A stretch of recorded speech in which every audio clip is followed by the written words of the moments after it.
काबर समझे रानी मोला गुंडा तैं। छत्तीसगढ़िया हीरो और चुनिंदा मैं, हीरोइन तोला बना हूँ वो मोरे संगमा तोला नचाऊँ। हीरोइन तोला बना हूँ वो मोरे संगमा तोला नचाऊँ।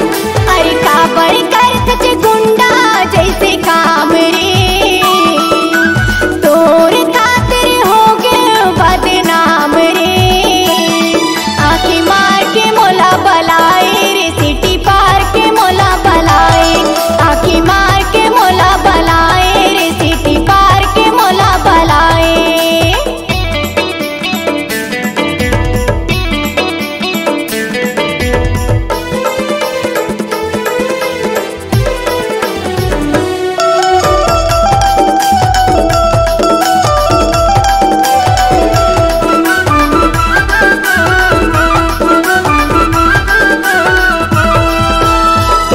संगमा गोरी मैं फिल्म बना हूँ, मोर माया के रंगमा मैं तोला रंगा हूँ।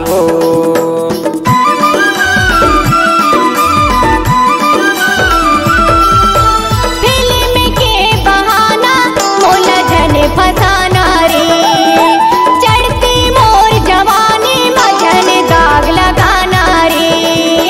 काबर कर थस गोरी मोरे निंदावो, छत्तीसगढ़िया हीरो और चुनिंदावो। हीरोइन तोला बना हूँ मोरे संगमा तोला नचाऊँ। हीरोइन तोला बना हूँ मोरे संगमा तोला नचाऊँ।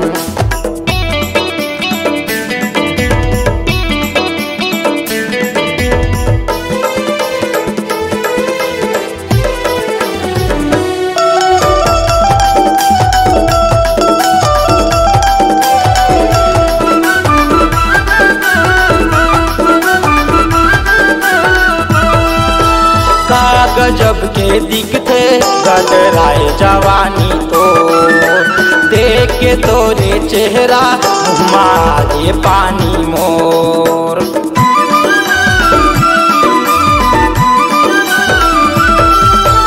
देख के मोर चेहरा तन्हा नजर लगाई रे, काबर सुनना कोरिया तन्हा मोला बलाई रे। तोरे खातिर गोरी आवा ढूंढा मैं, छत्तीसगढ़िया हीरो और चुनिंदा मैं। हीरोइन तोला बना हूँ वो मोरे संगमा तोला नचाऊँ। हीरोइन तोला बना हूँ वो मोरे संगमा तोला नचाऊँ। अरे काबर कर सच गुंडा जैसे काम रे, तोर खातिर हो गए बदनाम रे। सिटी पार के मोला बलाए रे, आँखी मार के मोला बलाए। सिटी पार के मोला बलाए रे, आँखी मार के मोला बलाए। हीरोइन तोला बना हूँ मोरे संगमा तोला नचाऊँ। आँखी मार के मोला बलाए रे, सिटी पार के मोला बलाए। हीरोइन तोला बना हूँ मोरे संगमा तोला नचाऊँ।